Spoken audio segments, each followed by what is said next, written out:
This week in the conversation, I have the honor to receive out of New York, Rita Kakati-Shah. She's a writer, all right. She's a successful businesswoman. Um, we're going to be talking about all of her accomplishments, and I'm sure this is an interview that you would certainly not want to miss. But before we get into this wonderful interview with Rita Kakati-Shah, I have to remind you once more of my latest novel, which is the sequel to the book that I published last year. Last year, I published Bittersweet Memories of Last Spring. And this year, I just published about a month ago. Last Spring was bittersweet. So the story continues. And I'm pretty sure that those of you who read book one, you would certainly want to read book two. And if you haven't read any of them, I'm suggesting that you also pick both books. It'll be a wonderful gift to a friend also for a holiday that is all upon us right now. And the book is available anywhere at Walmart, Amazon.com, Barnes and Nobles, you name it, Books A Million, Bookshop, anywhere they sell books, you'll be able to find it. So without further ado, let's get started.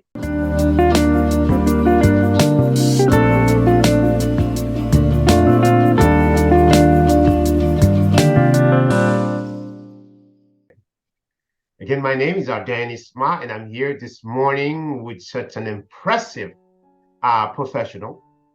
I'm here with Rita Kakati-Shah. We're going to be talking about her, multi-dimensional skills. So this is an interview certainly that you would not want to miss. So to get started, Rita, welcome to the conversation.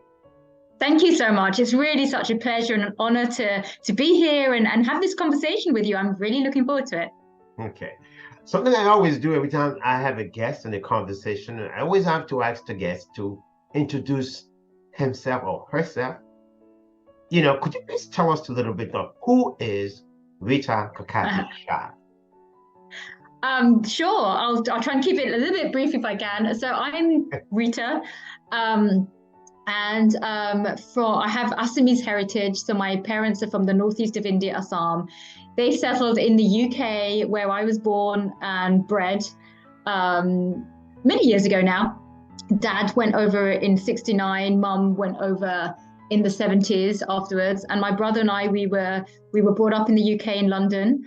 Did a school in there, university, work, everything.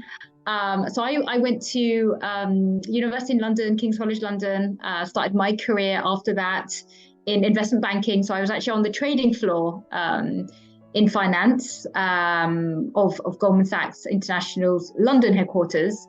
And I really loved it. It was, for me, it was just a brand new, different career I knew nothing about till I started doing it.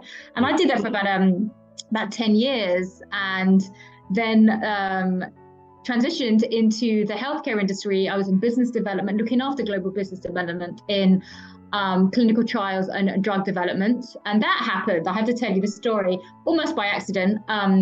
Family friend who was actually the former head of the Institute of Psychiatry and Neurology at King's College London approached me one day and said, "Hey, Rita, I'm setting up this new sort of clinical trials, drug development sort of in the US, in Delaware, will you help me?" So my first question, not where is Delaware, but what is it? I had no idea, coming from the UK, that this is a place that, people set up businesses and whatnot. So that was my first level of intrigue. And long story short, how I got my feet wet in a completely different industry. And I loved it. I've always had the travel bug. I love traveling here, there, and everywhere. And this was business development. I got to speak to key opinion leaders, thought leaders, that were really at the forefront of medicine, particularly in psychiatry and neurology. And I love doing that. Those travels brought me to New York, where I settled after I met my now husband. And now I've been in the US for about 12 years. I have two small children. They're not that small anymore. They're 8 and 10. But I know time flies. But when they're really young, I took a few years off just to raise them, and soon realized that, gosh, by far, this is I think the most challenging career, quote unquote, I've ever had. The career of motherhood, being a parent, and I just had so much more respect for my parents, my mom especially, after this, and I realized that, gosh, there was a big disconnect between the views of raising the next generation and the amount of work that goes into it, and how that is actually perceived back in the salaried workforce.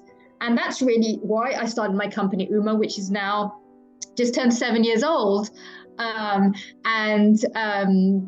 that's why I set it up, really, as a bridge to power folks. Yeah. Because I know that your the three principal themes that you focus on in your organization. You said you're empowering confidence, inspiring success, building leadership, resilience, and women and minorities. When I was reading all this, I have a question. When you say women and minorities, do you mean actually, when you say minorities in particular, men and women, or just women, minority women? I'm glad you asked me that question. So actually, I published my book last year called The Goddess of Go-Getting. And one of the first things I write in that, I think in the first chapter, is actually how I define minority. Because the company started off, addressing women and actually youth getting into that stage as well.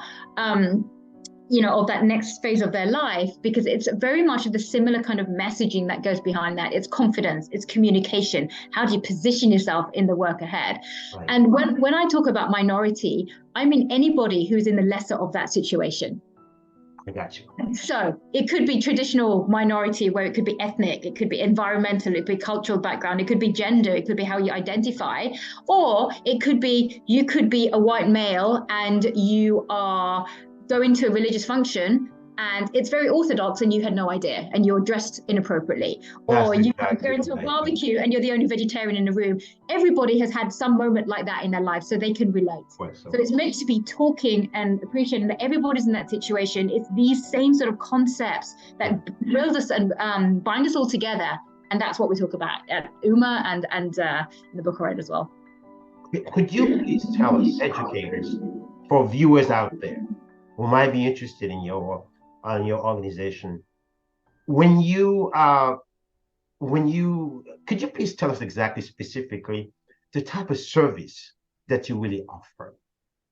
When you say empowering them, so how do you empower these individuals? Sure, yeah. That's a great question. I mean, when you think about what does empowerment mean in the first place, we think of confidence being at the root of a lot. Confidence and how you communicate better in a way that is, clear and concise, and that actually brings your voice across. But it's a way that is done that is tasteful, that is done with respect to others. So one thing I try to define when we do at my company in Uma, we define what is empowerment versus what is entitlement. And this is where our youth comes in a lot. Yeah, because it's very easy to feel that, yes, I feel so confident. I'm just going to go out there and I'm just going to say my piece and that's it. And everything goes in one ear out the other. But this is just what I feel, full stop. I have a bubble around me.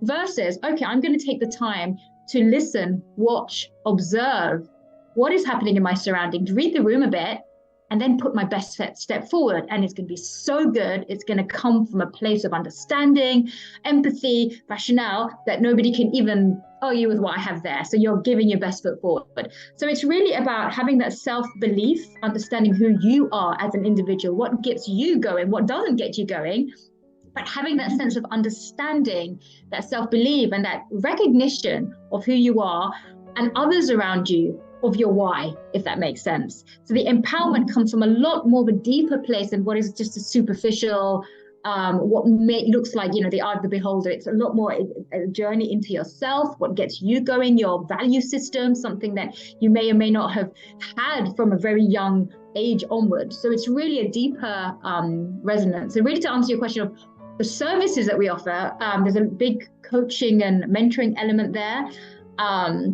group or individual, but there's a lot of work I do that UMA we do with corporations, we do with organizations and could be policy forums in terms of their strategy of what can be done from when you think of diversity, equity, inclusion. It's a big umbrella term, but what do we mean by that? How do you further direction of organizations so it's not just applying a band-aid, but you're really finding out where the leak is coming from and then getting into that deep root cause of what might be happening in order to shape a better organization. Similarly with academic institutions, I do a lot of guest lecturing. So a lot of it is curriculum building, working with academic institutions, with youth, quite a few of the female and again, quote unquote, their minority populations, in how to kind of work forward in that sort of way that everybody works in that uniform manner. And policy forums similarly, quite often I get asked to talk about gender equality, cultural differences, different pieces of the puzzle in different parts of the world and how they relate to each other. And you know what? Well, just before I was listening to you and also thought processing exactly some of the specific thing that you were saying, because I know you just referred to gender equality. So we know women and society, especially in the corporate world, are not being treated equally and as equal to men. And statistic after statistic prove that. Is there anything that you, Rita, think that can be done, to raise the level of the playing field? It's a great question that you bring up, Ardain. And I think part of it isn't just thinking it's just one dimension. So even in the workplace, if you just approach the workplace, nothing's going to change. It's temporary. You leave that place of work, nothing changes. The way I like to think about it, the way we think about it, UMA, is it's a holistic approach. Workplace is one piece of that. Society, cultural norms out there. What are the policies in place, or where you may be living? Plays a really big role in what we define as gender equality. Attitudes out there, conversations around the dinner table. Right? So you might have policies in place at work, you might look at pay equity, you might look at how to promote folks and things like that, but then you go home, what are the conversations you have at your dinner table? Are there comments that get made? Body language? You're having a dinner party, right? Statistically, who ends up picking up the dishes? You have a barbecue, and just look at the dynamic. It could be the most new age modern folks in the world, but then suddenly, all of a sudden, you see more of the males in the room gravitate towards going towards the grill, and the women are inside picking up the plates. Things like that. When it comes to an occasion, Thanksgiving, and then who gets to cut the turkey, right? Things like that. Or who sits at that quote unquote head of the table. So these are all these nuances, norms that are so inbred into our culture and society that we don't even question it. You have to question it if you want to move forward, if that makes sense. So if you don't question that and think that nothing's going to change in the workplace, nothing's going to change with the policies, nothing's going to change with the way you think. So in order to further gender equality, it's education, it's conversations, it's not making judgmental comments or what seems like that, and being called out on it when you do, but in a way that is tasteful and respectful, knowing that sometimes it's years of culture, quote unquote, a lot gets hidden under that word, and tradition that often gets masked in these. So being respectful, knowing that there is an older generational gap quite often, that things can appear different and lost in translation, and you've got to be respectful with that without and change things, knowing that it's the new generation. They're the change makers of tomorrow. What are they going to do? How can we help them move their agendas forward, if that makes sense? Okay, if I understand correctly, a majority of the people or organizations that you work with are overwhelmingly women, right? A lot of them are women, but I work with seniors as well. In order to further and advance in women, I've got to sometimes coach male managers. What can you do better to champion this female member of your team? What can you do better?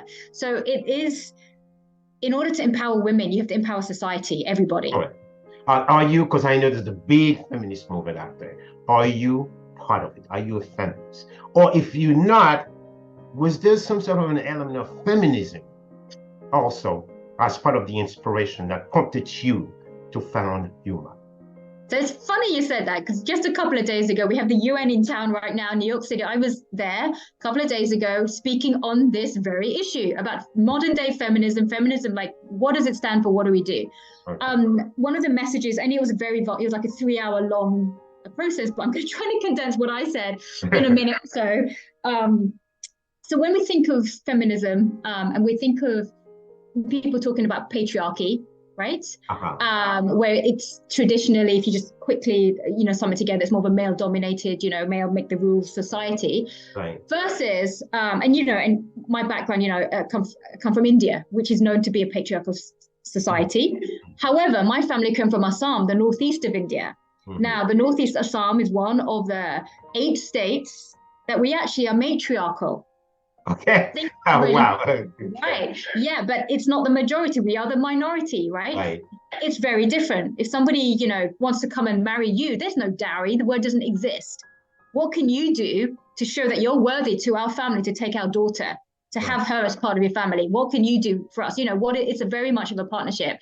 So my messaging is that where we always shine the torch and say patriarchy is bad, if you have a purely only matriarchal state, that can be bad too. If you have only one of anything, it's bad. Everything exists in equality. Gender equality doesn't mean one or the other. It doesn't mean, man shaming or women shaming in the other way either. It means you have to think, how can we work on the yin and yang? There are some things that works well in unison, in harmony as well, and you cannot ignore that.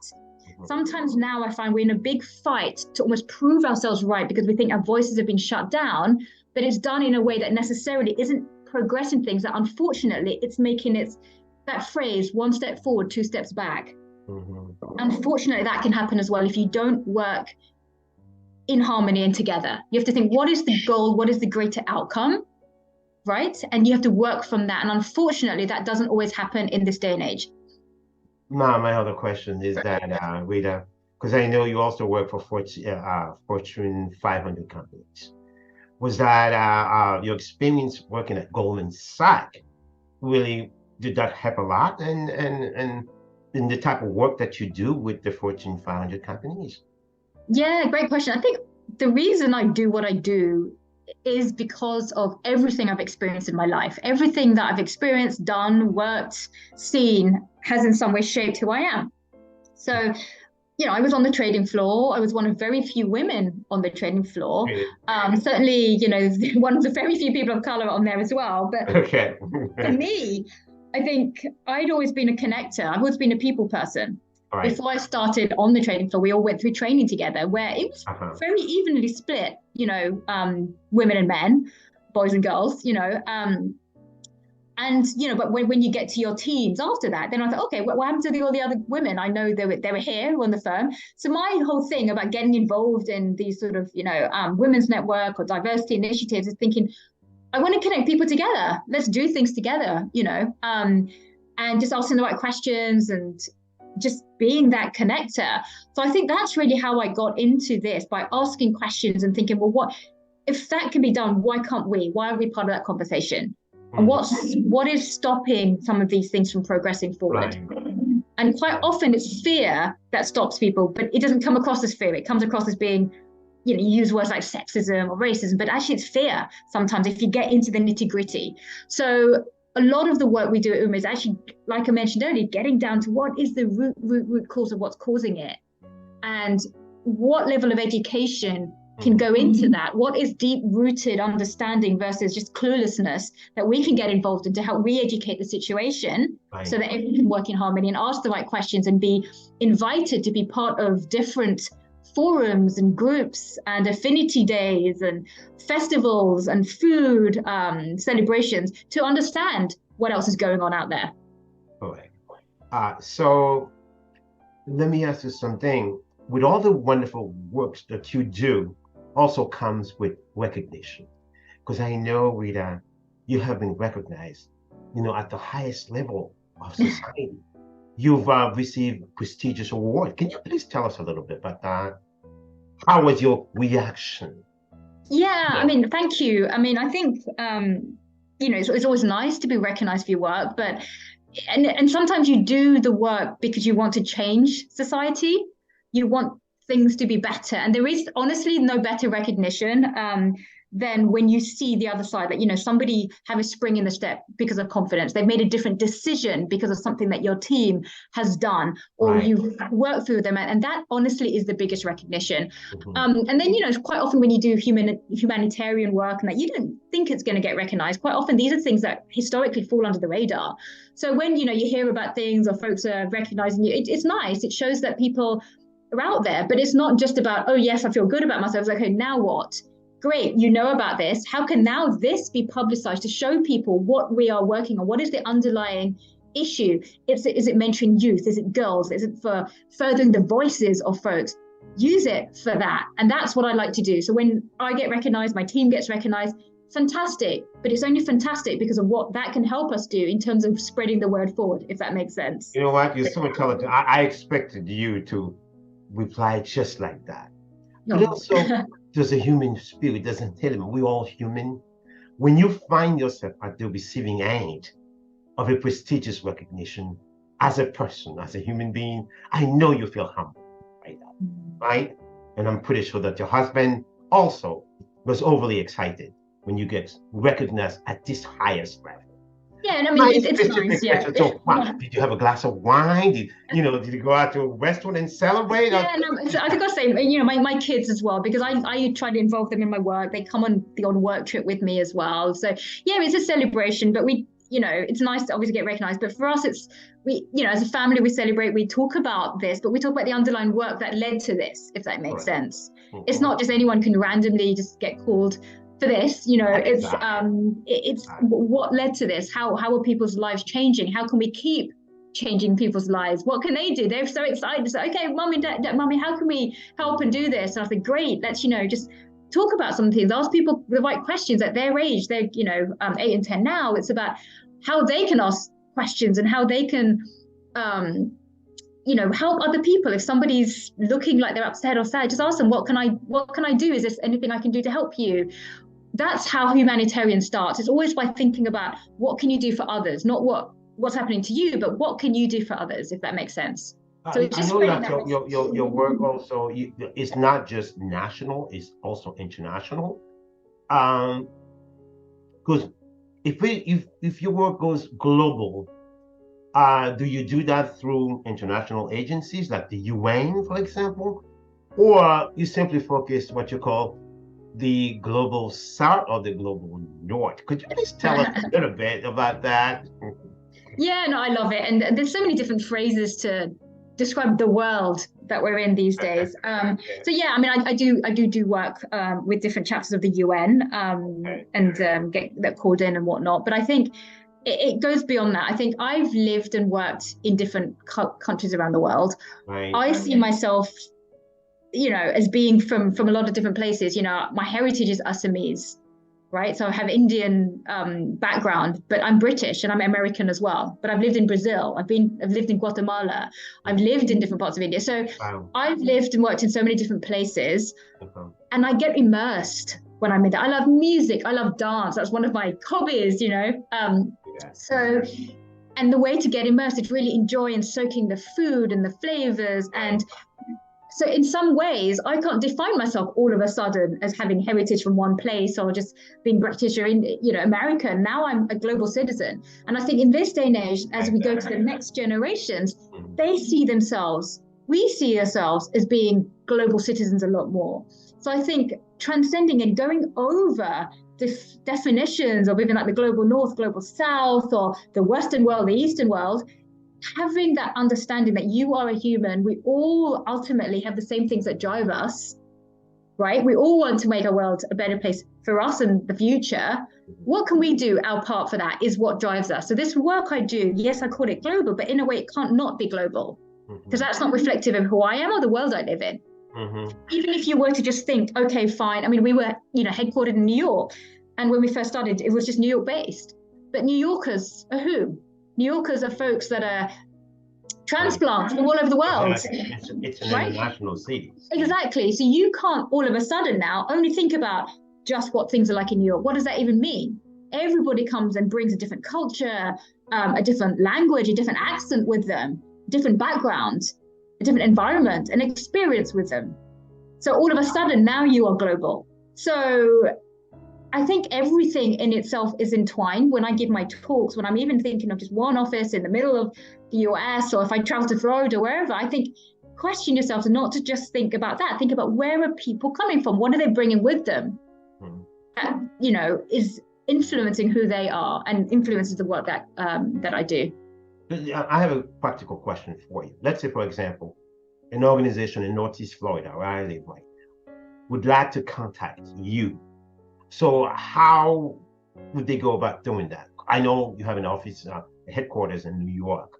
So do you have representative of different states also, or how could you please tell us how would that? Yeah, so we do have different sort of folks in different parts here in the UK, across different parts of the US and India as well. Okay. Best way, we have a website which is www.beboldbeuma.com. That's BEBOLDBEUMA.com. And on our website, you can, there are different sort of ways of contacting us depending on if you want strategic work, if you want a presentation, a talk. Quite often people invite us as a team to come in. Some people just invite me to come and speak to them.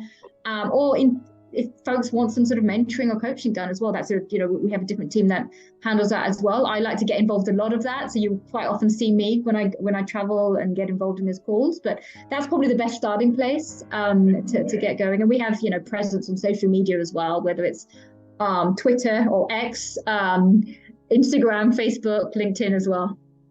Okay, so you sound such a very busy woman. I mean, how can you do all the? I know you have multiple teams across the world working with you, but also you cannot remove yourself because that's what you do. Your heart isn't there. So my heart's, yeah.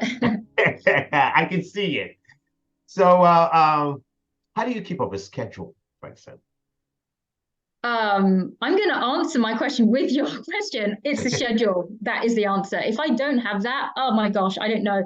Because, I rely on my calendar and my phone or my laptop to just keep me sort of grounded. And also because I'm quite often working in multiple time zones. So I need that schedule. And we have multiple calendars. Have a family calendar, a work calendar, one for different offices, one for, a different team that does something different. So I get involved in a lot of different projects and things, but I have multiple calendars, and it's because of those that I managed to keep the balance. And within that, there are certain things that I need to do every day. I need to have that quality time with my family, my kids. If I'm not in the country and physically with them, I still have that quality time. I was going to answer that question. Yeah, we do it on FaceTime. So I would almost argue it's always quality over quantity, always. Beautiful. Right. I know that from experience, when when I was with my mum friends before, when I was actually raising my children before I started UMA, and I'll give you an example, Ardain, we'd be sitting there and, checking Facebook or something, and your child would be asking you something, but you're busy kind of, your eyes are focused on something else, versus now when I might be traveling. And for those few minutes, I have them on FaceTime or WhatsApp video. It's real. They're asking me about my day. I'm telling them about my presentation. I'm describing it. I know exactly what's happening in their school day because we actually have conversations about it. We ask questions. So it's a lot more meaningful. So that's why it's always quality over quantity. You can fit different things in if you make yourself able to do that. Like this time, okay, the time might not always be the same. If the time zone doesn't work, I can't do it first thing in the morning. I might do it last time at night for them, or might do it during the day for me. So it's end of day for them. But I would always make sure that's sacred to me. There are some things, whether it's going for a walk, whether it's spending some time with friends, always spend time with my kids, my family, my husband, always making sure that these are things that get fit into every day without fail. Okay, so now, because I know you've done some work with institutions and academia, so was there any particular project that it's just one that was very, very difficult to accomplish? And can you recall one? Oh my gosh, I've had several. I always see them as challenges in their own way. That's why I take them on, I guess. And I love developing curriculum, developing talks, developing material that can go hand in hand with what the faculty are doing anyway. A relatively recent one. I traveled and my kids came with me actually to Rosenheim.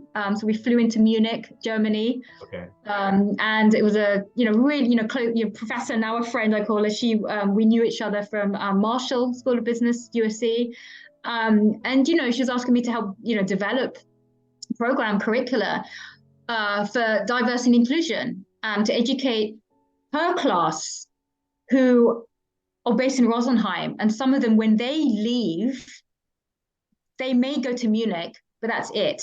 So their circle of where they may go to is very different to when you think of international programs and anything else for anyone else I've worked with, if that makes sense. So it's speaking, and they're very German speaking, but also they spoke English as well.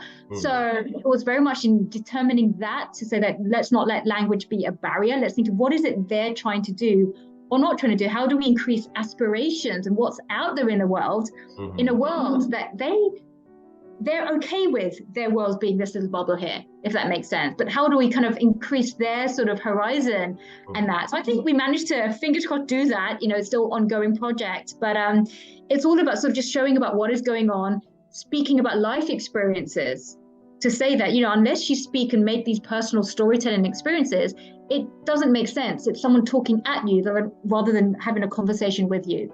So I think in terms of overcoming especially these language challenges or environments which aren't necessarily open, or haven't had the experiences of multiculturalism as such, but including and inviting them into your space, having conversations with each other. And then you're going to be surprised to find the conversations you have are very, very similar to others you've had. Everybody is grounded by the same thing. Everything is bound by the same thing. We all want to feel valued. We all want to explore. We all want to, have the best influence on the world around us. So we're all a lot more alike than we think. So Rita, at the end of a busy day and you go home, so what do you cook for your kids? Do you do that? Yeah, a mixture actually. I got to say, my husband's actually a really, really good cook. Yeah, we do take it in turns. It depends. So weekends, I would try, if I'm, when I'm back and whatnot, we just, try to hang out, have breakfast together. And they love pancakes, so I try to make them pancakes, and I try to make them English pancakes to try and bring that part of my culture back with them. But yeah, we try to we try to cook together, we eat together. They help in the process. They make their own sandwiches, if that's interesting. Causing things, so they're very independent in that sense, and they experiment with different flavors themselves. So we just try to do things together. We don't have a thing where it's we take turns in responsibilities. We help each other do the laundry, we help each other with the dishes, we help each other with the cooking and the quote unquote chores of daily life, but we all do it. So it's not seen as a role that mummy or daddy has to do, but it's like it's all of us. Who's on today, kind of thing. Who's going to help? Because I know you can't be doing this without reading a lot. I know you read also. Could you please tell the audience, and also including me, who is your favorite writer of all time? It doesn't have to be an American or British. Who is that writer, that author? I know you have multiple ones, but this one. Oh my gosh. Yeah, you know what? It's there are so many, and it depends on which frame of mind I'm in. I love Shashi Tharoor in his works with India and Britain, and his incredible work there. I love Enid Blyton. I love, I would say a very formative writer for me growing up was actually Agatha Christie. Yes, Agatha Christie, and a lot of the books that she wrote with Poirot. I don't know if you know, sort of murder mysteries and sort of thrillers. And to this very day, I love when I get a chance to watch a movie or something. I love ones that make you think, that sort of plots and problems to solve. And I think it's because of Agatha Christie's books, and I read not just once or twice, but quite a few times.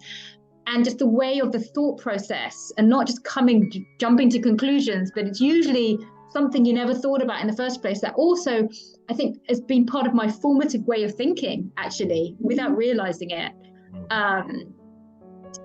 Because life is a lot more complex than you think. It is never black and white. It's never what's literally even written down. And sometimes by the time something's written, it can be outdated. but the ways of thinking. And I thought she, in her the way she wrote, really taught me to do that without me realizing that's what was happening at the time. Okay. How about music? Oh wow.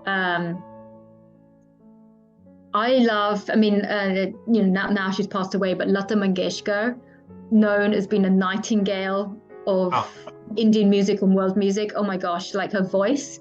When I was younger, my mom used to play her in the background, and I would be asleep, learning some of it, but just asleep because she was so peaceful and beautiful to hear too. I love the compositions of A.R. Rahman. I love Tchaikovsky. I love Chernikov. So many different types of music out there, world music. I love bossa nova in Brazil. I love just different types of flavors and songs. I love Jennifer Lopez. I love what she influences you. She's like a role model in so many ways. So it's just so many different eclectic tastes all mixed in one. So as we get into the end of our conversation, we could talk forever. Yes. So it's a fascinating person to talk with. Let me ask you something. Is there any specific lesson that you would want to give to, a young person, who's ready to embark upon a career like you? Any specific advice that you would like to give to that person out there? Great question. And a bit of a cop-out response in a way. So our tagline at UMA is be bold, be you, be UMA. And I think that is the lesson ultimately. That's the crux of it. Don't ever forget who you are. And then once you realize and have that confidence, be bold about who you are, because that is who you are. And then be Uma, that goddess of go-getting, right? Where you're determined, you're confident, you're full of this courage that's out there.